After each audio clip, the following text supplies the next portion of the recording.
Thank you सभी साथियों को। जय आरसीएम। अंगद प्रसाद मौर्य, यूपी बनारस से।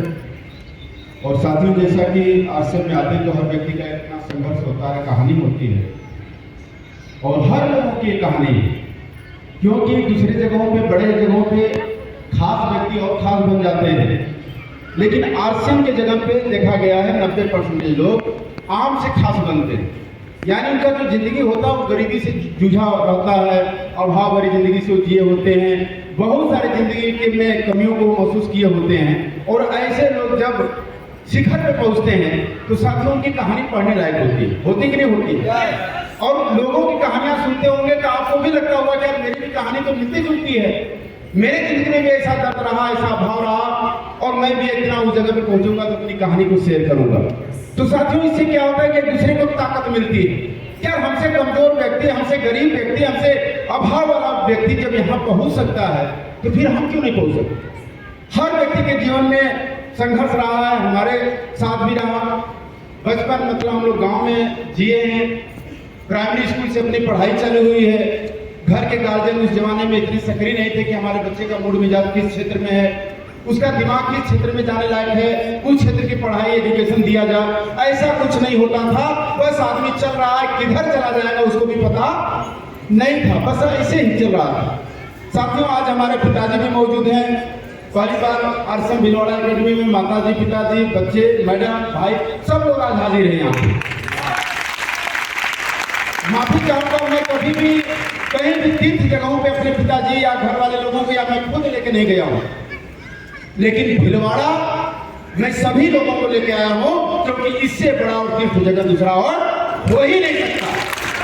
जहाँ पे सब कुछ जिंदगियां बदलती हो, जहाँ पे आदमी जीरो से हीरो बनता हो, फर्श से शिखर तक जाता हो, बताइए उससे बड़ा और तीर्थ जगह और क्या हो सकता है? साथियों, बचपन में हम भी लगभग 6वीं 7वीं में, आज तक कभी भी अपने मीटिंग सेमिनार में या बातों में नहीं बोला हूँ, लेकिन जब हम लोग पीछे जाते हैं तो याद आता है कि अपनी जिंदगी होती कैसी थी, हम लोग किस जगह से उठे हुए लोग हैं। 7वीं 8वीं में पढ़ रहा था, उस जमाने में ऐसा नहीं था कि हम लोग पढ़ने जाते थे तो ड्रेस होता था, पैरों में चप्पल या जूते होते थे। आजकल के बच्चे को तो पहले ही सब दे दिया जाता है।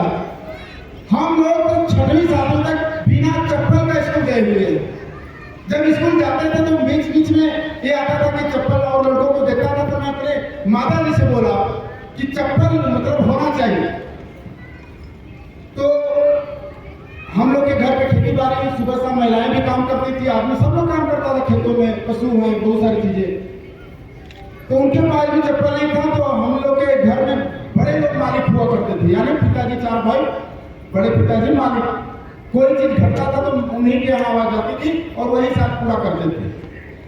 तो हम अपने नाम पे चप्पल तो नहीं मांग पाए, लेकिन माता जी चप्पल मंगाई कि नहीं, हम लोग जाते हैं सुबह शाम काम करने तो चप्पल होना चाहिए, वो अपने लिए मंगाई। उसके पीछे रहस्य क्या था कि सवेरे और शाम हम पहन के चले जाएंगे, उस दिन में तुम स्कूल पहन के चले जाना।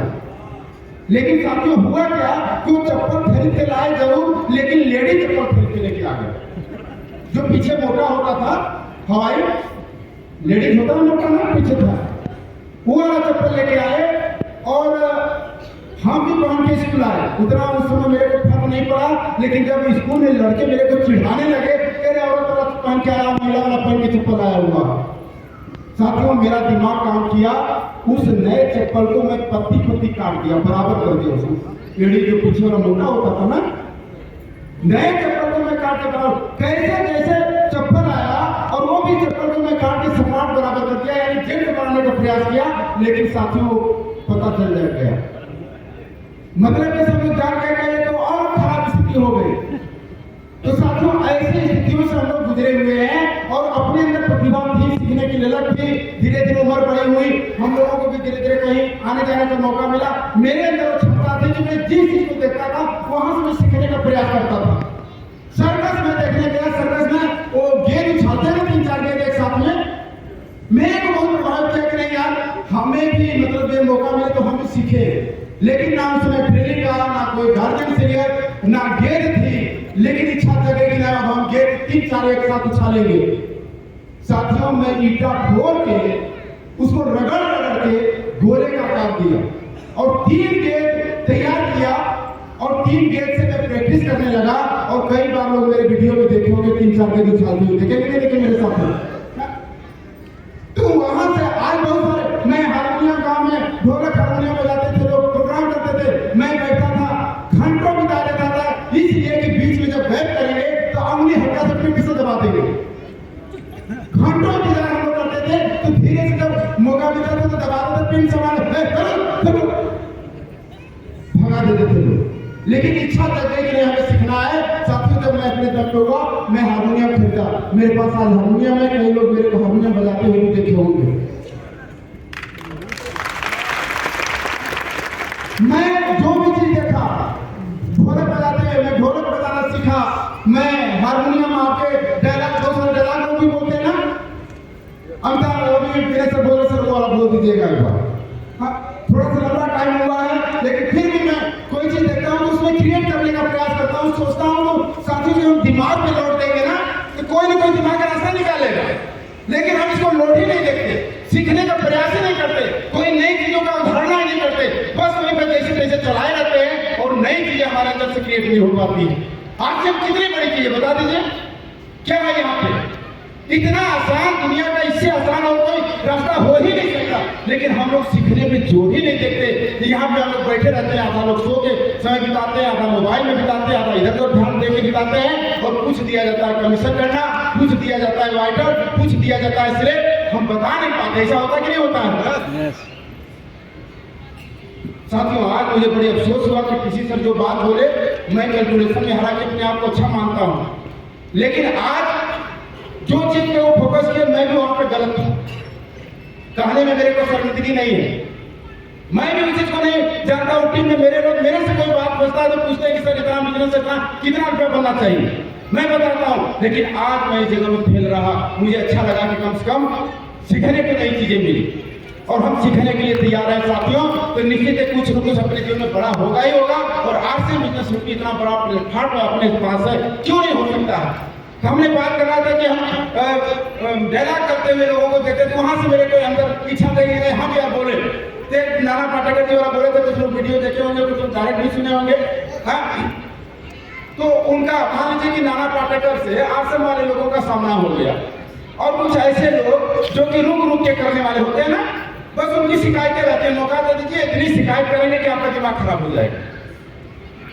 तो ऐसे लोग भी नाना पाटेकर साहब के पास चले गए। अब शिकायतकार है, ऊपर वाले का दोस्त, भगवान का दोस्त, अपलाइन का दोस्त, नीचे वाले का दोस्त, प्रोडक्ट का दोस्त, कंपनी का सीधा गाय जा रहा है। अब नाना पाटेकर साहब अपने उग्र रूप में आ गए, जानते ही हैं। तो उग्र रूप में आ गए तो कैसे ऊपर वाला भी ऊपर से देखता होगा तो उसे शर्म आती होगी, सोचता होगा कि हमने खूबसूरत चीज बनाई थी इंसान, नीचे देखा तो सब मेरे गाड़ी के नारे लगाते हुए फिर रहे, मुझे 10,000 की नौकरी दे दो, 5,000 रुपये रखो, 15,000 का गुलाम बना लो। अरे उन्होंने गुलाम बनाने के लिए भेजा होता तो 2 हाथ और 2 पैर और लगा दिया होता, जाते किसी के दरवाजे पर 3 घंटे हम जाकर के चिल्लाते रहते। लेकिन ऊपर वाले ने ऐसा नहीं किया, खूबसूरत शरीर और ऊपर से दिमाग लगा के भेजा कि जाओ जाओ इस दुनिया के सबसे खूबसूरत प्राणी हो, जाओ अपने दम पर अपनी जिंदगी जियो। लेकिन हमने क्या किया, लोगों के सामने हाथ फैलाने का काम किया, दिन भर चिल्लाने का काम किया, जो सोचा वो हासिल नहीं कर पाया, और ज्यादा करके अपने समय को बर्बाद किया। साथियों, इसे करके बहुत सारे आगे कोटेशन थे, लेकिन लंबा टाइम होने से मेरा छूट गया। समाचार में देखा, समाचार से मेरे को सीखने को मिला। नमस्कार, दैनिक भारतीय विज्ञापन प्रसारण का मैं मनोरंजन केंद्र से बोल रहा हूँ। दिन के 12:30 बजे हैं, अब समाचार होंगे। आज रात 12 बजे सूरज निकलने की संभावना है। अपनी अपनी छतों पर अपना अपना मुंह खोल कर सोए, पता नहीं कौन सा रसगुल्ला अपनी मुंह की प्रतीक्षा कर रहा है। लंबा बहुत सारे साथियों सीखने को मिला, और हम सभी लोग चाहें तो निश्चित है कि यहाँ पे ऐतिहासिक काम कर सकते हैं। क्या रेडी हैं? क्या भाई, एक एक्टर कितना नवाजुद्दीन सिद्दीकी का हम लोग सुनते हैं तो धक्के खा रहा है, साथ धक्के खा रहा, रोज प्रैक्टिस कर रहा, रोज सीख रहा, फिर भी कोई नहीं पूछ रहा। अरे यहाँ पे इतने अप्लाई है भाई साहब, इतने लोग सहयोग करने वाले हैं, इतने साथ देने वाले, शाबाशी देने वाले, बताइए बाहर में कौन पूछता है आपको? बताइए, बाहर में एक बार कामयाब होते हैं, एक बार सफल होते हैं, कोई आपको साथ देने वाला नहीं है। लेकिन यहाँ पे तो आपके अप्लाई साथ में फिर थपथपाते हैं, यस मैं तैयार है, क्यों नहीं होगा, हम आपके साथ हैं, हो जाएगा। सोचिए क्यों नहीं हम कर सके थे। रेडी है? तो साथियों अभी हम लोग के साथ आने जा रहे हैं, आ चुके हैं आदरणीय श्री अभिषेक सर, जो कि नेक्स्ट जनरेशन है और उनकी लीडरशिप बहुत ही जबरदस्त और शानदार होती है। आप सब लोग जो अपने बाहर घूम रहे हैं उनको एक बार आमंत्रित कर लीजिए, इस हाल में बैठा लीजिए। और अगला जो हमारा एक घंटा होगा साथियों, ये हमारे जीवन का लाइफ चेंजिंग होगा। आरसे में आगे बढ़ने का एक बहुत बड़ा जरिया मिलने वाला है। बहुत बहुत धन्यवाद। जय आरसे। Thank you.